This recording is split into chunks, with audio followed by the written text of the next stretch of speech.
Hello friends, good morning. তোমরা সবাই কেমন আছো? আশা করি সবাই খুব ভালো আছো।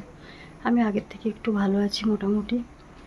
তোমাদের ভালোবাসা, তোমাদের প্রার্থনায় একটু ভালো আছি।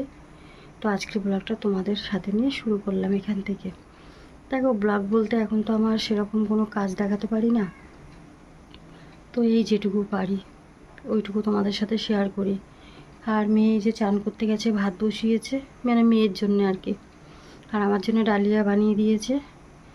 আর আজকে আমার শরীরটা না একটু দুর্বল লাগছে, শরীরে জোর পাচ্ছি না আজকে। এমনি অসুবিধা নেই, গলার ভিতরের ফোলাটা একটু সামান্য কমেছে, বাইরেটা অনেকটা কমেছে, সেটা তোমরা দেখলেই বুঝতে পারছো। আর বন্ধুরা, আমি দুদিন ভিডিও দিতে পারিনি কারণ আমার এখানে না, আমাদের বাড়ির সামনে যে পোস্টারটা বসাচ্ছে, তো কারেন্ট অফ ছিল।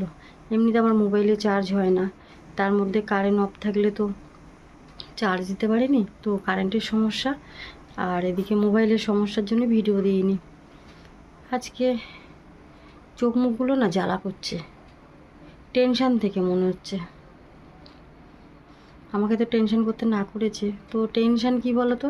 একটা মানুষ যদি কাজ না করে 7 মাস ধরে বসে থাকে, তার তো টেনশান আছে। হ্যাঁ, তোমরা আছো, তোমরা আমার জন্য প্রার্থনা করছো, তোমরা আমাকে সাপোর্ট করছো, আর্থিক সাহায্য করছো যে যেটুকু পারছো, ওটা দিয়েই আর কি চলছে কোনো রকমে। আর ওই দিদিভাই, রুনিসাও দিদিভাই যে খাবারগুলো পাঠিয়েছে, ওটাই আর কি খাচ্ছি। মেয়ে খাচ্ছে, আমার জন্য ডালিয়া করে দিচ্ছে মেয়ে, সুজি করে দিচ্ছে, ওটাই আর কি খাচ্ছি। ওই দিদিভাই না পাঠালে হয়তো খেতে পারতাম না।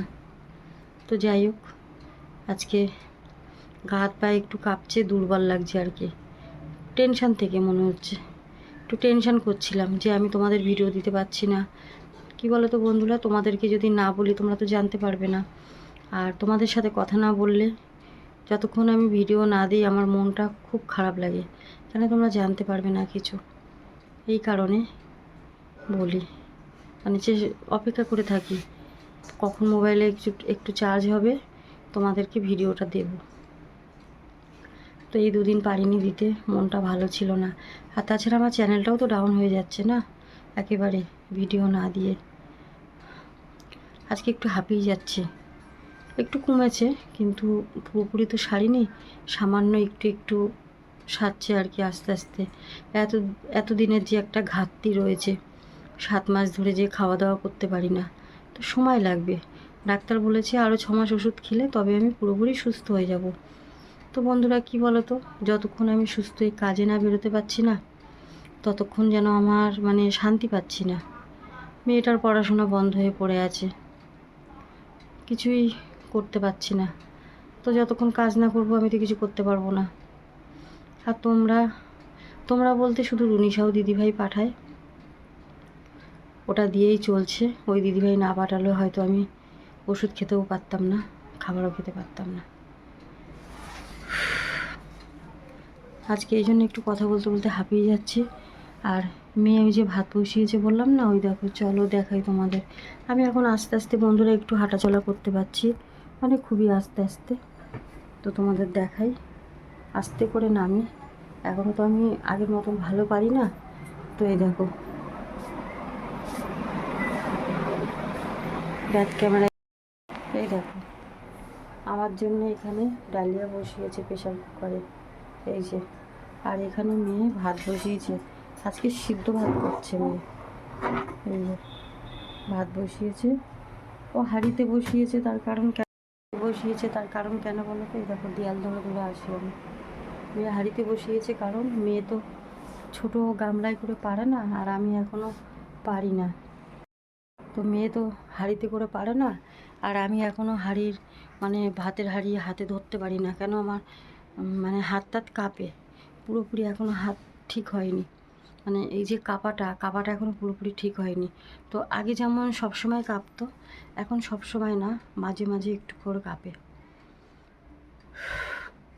আর এই যে বৃষ্টি হয়েছে 4 দিন ধরে, কত কিছু বন্ধুরা, জামা কাপড় কত কিছু পড়ে আছে, মেয়ে কাচবে। এই দেখো কী অবস্থা, দেখো সব।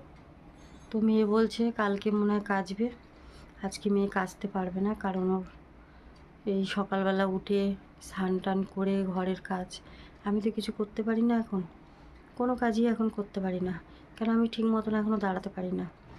আগে যেমন একদমই পারতাম না, এখন একটু একটু পারি, বসতে, হাঁটাচলা করতে, দাঁড়াতে আস্তে আস্তে পারি। ডাক্তার বলেছে 6 মাস ওষুধ খাও, তুমি পুরোপুরি সুস্থ হয়ে যাবে আগের মতন। তো বন্ধুরা জানো তো, এটা শুনে খুব খুশি হয়েছি যে ডাক্তার আমাকে বলেছে আমি আগের মতন সুস্থ হয়ে যেতে পারবো। কেন আমার সবথেকে যেটা বড় চিন্তা ছিল আমার মেয়ে। দেখো আজকে আমার মেয়ের তো আমি ছাড়া কেউ নেই। আজকে যদি হঠাৎ করে আমার কিছু হয়ে যায়, আমার মেয়েটা কোথায় যাবে, মেয়েটা কি করবে? তো সেই একটা টেনশান তো রয়েছে মেয়েকে নিয়ে। তার জন্যে বন্ধুরা আমি চাই মা সন্তোষী মাকে বলে আমাকে তাড়াতাড়ি একটু সুস্থ করে দাও। আর গলার এই ফোলাটা দেখেছো বন্ধুরা, এই দেখো আছে এখনও, কিন্তু আগের থেকে অনেকটা কমেছে। এই যে এগুলো, এই দেখো, এগুলো এই সাইডটা কিন্তু অনেক কমে গেছে, দেখেছো? এগুলো অনেক ফোলা ছিল, এই সাইডেও কমেছে। শুধু এই গলাটা রয়েছে একটু এখনও বাইরে, আর ভিতরে ফোলাটা রয়েছে। তো ভিতরের ফোলাটা কমে গেলে বন্ধুরা আমি একটু টেনশন মুক্ত হতে পারি। কথা বলতে বলতে হাঁপিয়ে যাচ্ছি, কারণ আজকে দুর্বল লাগছে গায়ে, আমি খুব বেশি জোর পাচ্ছি না। আসলে কি বলো তো, অন্যদিন তো একটু ঘুমাই, কালকে রাতে একটু ঘুম হয়নি। একটা শরীরে মানে শরীরের মধ্যে একটা যেন অসহ্য অস্বস্তি লাগছিল, মানে গা হাত পা চুলকাচ্ছে, জ্বালা করছে। ওষুধের সাইড এফেক্ট হতে পারে, মেয়ে বললো ওষুধে অ্যালার্জি থাকে, তো তো অনেক সময় ওষুধে অ্যালার্জি থাকলেও চুলকায় গা হাত পা, আর কীরকম যেন দানা দানা মতন, র্যাশের মতন। এই যে এই দেখো, এই হাত টাতগুলো সব চুলকাচ্ছে। তো কেন ওষুধের সাইড এফেক্ট হবে হয়তো। মেয়ে বললো মা ওষুধের সাইড এফেক্ট থাকলে অনেক সময় গা হাত পা চুলকায়। আর আমি এখনও স্নানটা করিনি। মেয়ে এই যে পুজো দেবে রান্না হলে, তারপরে আগে তো আমি একা চান করতে পারতাম না, এখন স্নানটা একা করতে পারি, কিন্তু মাথা টাথাগুলো মুছতে পারি না, এই যে চুল মেয়ে মুছে দেয়। আর বন্ধুরা এই যে বলেছিলাম না আমার মাথার এখানে যে চুলগুলো উঠে ফাঁকা হয়ে গেছে, দেখো দেখেছো কতটা ফাঁকা হয়ে গেছে। তো সেই জন্যে মেয়ে মাথা মুছে দেয়, গা হাত পাটা এখন আমি মুছতে পারি আস্তে আস্তে করে, কিন্তু এখনও হাতে ধরতে পারি না কিছু, যে নাইটিটা একটু চিপড়ে মেলে দেব, ওই শক্তিটা এখনও আসেনি আমার, এখনও পাই না। তবে আগের থেকে একটু ভালো আছি, আর ইনফেকশনটাও যেহেতু একটু কেটেছে, তো আস্তে আস্তে ঠিক হয়ে যাব। আর তোমাদের সাপোর্ট আছে, তোমাদের ভালোবাসা, তোমাদের প্রার্থনা, তোমাদেরকে বারবার বলি একটাই কথা। আর উনিশাও যে দিদিভাই খাবারগুলো পাঠিয়েছে, মানে চাল টাল যা পাঠিয়েছে অনেক দিন চলে যাবে, কারণ মেয়ে একা খায়, আমি তো আর ভাত খেতে পারি না। আমি ওই ডালিয়া, সুজি, ছাতু আমি এগুলোই খাই, মেয়ে শুধু ভাত খায়। তো দিদিভাই যা পাঠিয়েছে অনেক দিন চলে যাবে, আমার মেয়ে খেতে পারবে। মেয়েকে বললাম যে ডাল আছে, ডাল রান্না করতে। মেয়ে বলছে মা আজকে ডাল করব না, সিদ্ধ দিয়ে দিই। তো ঘটি আছে না ছোট, ওই ঘটির মধ্যে মেয়ে বলে সিদ্ধ দিয়ে দেবে, দিয়ে ওর মধ্যে আর কি কোনো রকমে একটু সর্ষের তেল দিয়ে খেয়ে নেবে। দিদিভাই সর্ষের তেলও পাঠিয়েছে। তো ওই মেয়ে বলল, কেন ঘরে কিছু ছিল না একদম, ওই দিদিভাই পাঠিয়েছে দেখে তাই। আর একটা চিন্তা হচ্ছে বন্ধুরা, আমি ওষুধটা খাবো কী করে? প্রত্যেক মাসে তো 7,000 টাকার ওষুধ লাগে। তো সেই ওষুধটা যদি আমি খেতে না পারি, একসাথে যদি কিনতে না পারি না, কী হয় বলো তো? ধরো আজকে ওষুধটা আমি খেলাম, কালকে আমার ওষুধটা শেষ হয়ে গেল, ওই ওষুধটা আমি কিনতে পারলাম না, তখন কী হয়? ওষুধটা বাকি থাকছে, আর যে ওষুধটা রয়েছে ওই ওষুধটা খাচ্ছি। কিন্তু ডাক্তার বলেছে সব ওষুধগুলো একসাথে খেতে হবে, না হলে ঠিক হবে না। আর বন্ধুরা আমি একসাথে ওষুধ কিনতে পারি না, এটাই তোমাদের বলি। তোমরা যদি যেটুকু পারো আমাকে একটু আর্থিক সাহায্যটা করো, তাহলে আমি একটু সব ওষুধগুলো কিনে একসাথে ওষুধগুলো খেয়ে আমি সুস্থ হয়ে যেতে পারবো।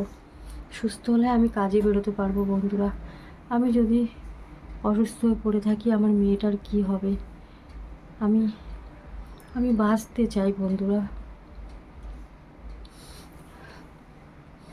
বাঁচতে চাই মেয়েটার জন্যে। আজকে মেয়েটার জন্যেই তো আমি এই লড়াইটা করে আজকে এখনো পর্যন্ত বেঁচে আছি তোমাদের ভালোবাসা, তোমাদের সাপোর্টে। আর এখনও জানি না মা সন্তোষীমা কী করবে। সন্তোষীমাকে একটা কথাই বলি, আমাকে একটু তাড়াতাড়ি সুস্থ করে দাও। আমার বাড়ির সমস্যা তো সে তো আছে, কিন্তু তার থেকেও আমি একটু সুস্থ হলে বন্ধুরা আমি এখান দিয়ে চলে যাব। একটা বড় টেনশন আমার, যখন তখন বাড়িতে এসে ঝামেলা অশান্তি সে তো আছে। তারপরে আমি যদি সুস্থ থাকতাম আমি চিন্তা করতাম না। তো সব দিক দিয়ে আমাকে মা সন্তোষীমা সব দিক দিয়ে আমাকে মেরে ফেলেছে। এখন কোনো রকমে আমি একটু বেঁচে আছি তোমাদের ভালোবাসা, তোমাদের সাপোর্টে। চাই আমি তাড়াতাড়ি সুস্থ হয়ে যেন ভালো হয়ে যেতে। বন্ধুরা তোমরা যদি পারো আমাকে একটু সাপোর্ট করো, একটু আমাকে আর্থিক সাহায্য করো, আমি যেন ওষুধগুলো কিনে খেতে পারি প্রত্যেক মাসে। 6 মাস খেতে বলেছে, মানে আরও 6 মাস। এই 6 মাস ওষুধ খেলে আমি পুরো সুস্থ হয়ে যাব। আর 3 মাসের যে ওষুধ দিয়েছে এই ওষুধ খেয়ে আমি আবার ব্লাড টেস্ট করে আমার যাওয়ার কথা বন্ধুরা। তো জানি না, আমি